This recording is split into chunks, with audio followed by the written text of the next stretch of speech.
pleasure to be here, but it's a tall order in 7 minutes. I'm going to start maybe from the first question and then move on to the second question. I would like to clarify, we started off with the new law that has been brought into effect about reception committees being allowed to determine whether they want residents to be suitable to the cultural, social makeup of the community. I do want to point out that we're not talking about cities. We are talking about living areas with 500 units or less. So they are not cities, which makes them a little different from the emphasis of our discussion today. Furthermore, there is a non-discrimination clause in that legislation, which the human rights NGOs in Israel pushed the government to include in the legislation, saying that these reception committees must not discriminate on the usual grounds of national origin and so on.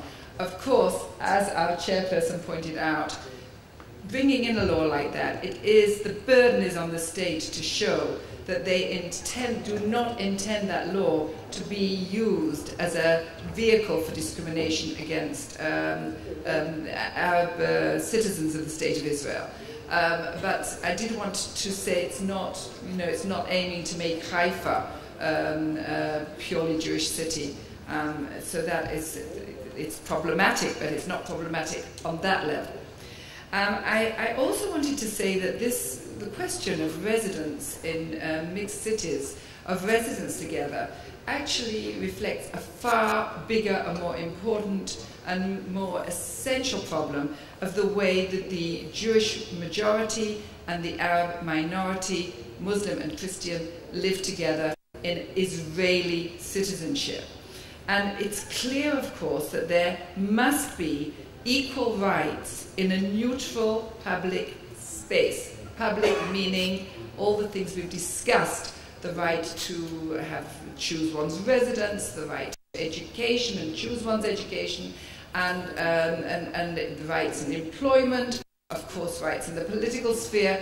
It goes the whole way. And I'd like to point out that the question arises here in the context of a very vigorous public debate about what is a Jewish state. And the problem probably is in the terminology as well as the conceptualization of a Jewish state as such. Because what was really meant in the creation of the State of Israel was self-determination for the Jewish people. And the right to self-determination, of course, was not recognized only in relation to the right of the Jewish people in Israel, but in the right of peoples to self-determination. The right to self-determination of the Jewish people in Israel, of course, does not exclude. In fact, it is symmetrically and mutually dependent on the right of the Palestinian people to self-determination, and that's on two levels.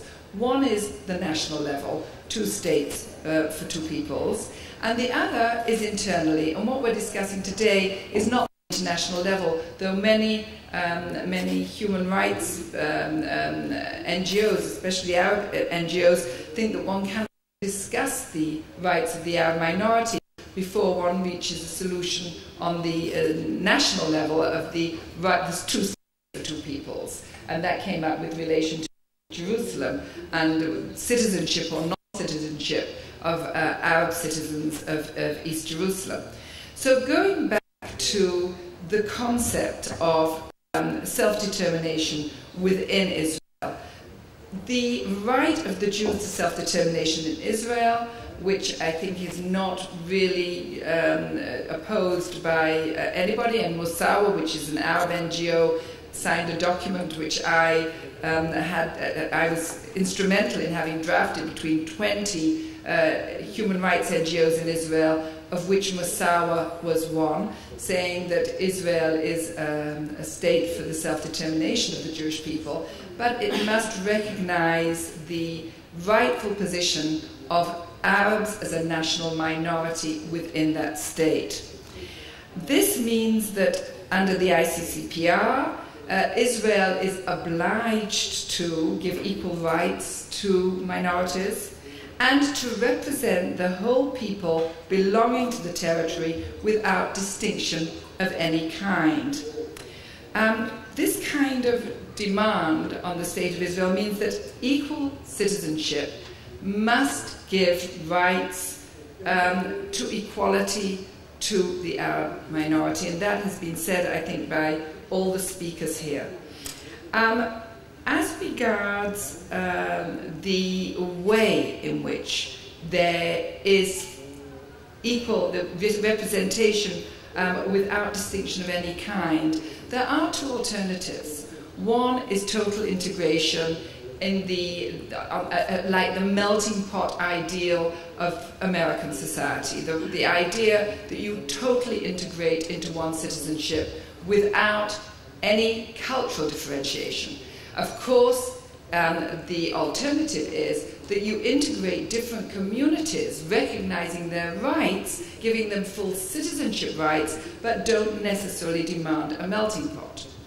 I think there's a push-pull effect here from the Arab community as well as from the Jewish or parts of the Jewish community. I don't think it's from all of the Jewish community. I think the Jewish secular community probably would be more willing to have a melting pot. And certainly the Arab secular community would be willing perhaps to have a melting pot. But both communities have large elements, importantly large elements, which are religiously Jewish and regard Jewish identity as religious, or religiously Muslim and regard Arab identity as defined by Islam. And both these groups, there's a push-pull effect as regards integration, so that the Arab community, which has the right, for example, to send its children to Hebrew schooling, to Jewish schooling, the general stream, actually are also fighting for a separate curriculum for the Arab community, which will emphasize cultural difference as well as Israeli citizenship. Furthermore, when it comes to army and national service, the Arab community is reluctant not only to have army service for its youth, but even national service, and even national service to be enforced in the Arab sector. There are changes there. I think there's more openness than that today, but there has been solid opposition to it up till now. So that we are in a delicate position as regards the way in which we enforce the absolute obligation of the State of Israel to give equal citizenship to the 20% of Arabs as well as the 80% of Jews. And now it brings me to the question of women, because the impact of deciding, very shortly, the impact of deciding on non-integration is the emphasis on traditionalism. The personal law which applies to the different communities, the Jewish, the Christian and the Muslim communities in Israel, separates those communities, makes those communities more traditionalist in their family law, and Arab women are at in a particularly vulnerable situation as regards this, both in terms of religious identity and in terms of residential identity. There is a lot of research that shows how Arab women have to cope with different identities when they live in Jewish, when they work and study in urban spaces in Israel, and when they go back to traditional spaces in their own towns and villages. And many, many Arab women, even if they may study or work in the urban spaces in Israel, actually go back to very traditionalist Islamic societies in their villages. And there's a conflict for them between the more liberal, open lives they lead in urban spaces and the much more restrictive, patriarchally dominated lives that they live in Muslim traditionalist spaces. There's a lot of research on this, and in fact I will end up with one tiny personal story, which I was asked by Sachin College to help set up a law school for students in Sachin and in the college. And I said, you know, but you have so many law schools in Israel and in the north and in the area. Why does Sachnin need an additional law school?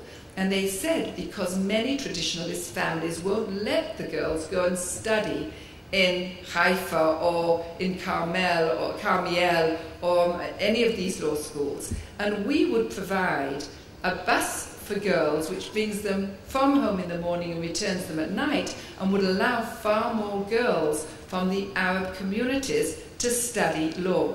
So this is, for me, obviously, who I'm very interested in in human rights society and in women's equality, would say this means that we have to expand the shared public space as far as we can. But it's a process that requires cooperation, both from the Arab community and the Jewish community.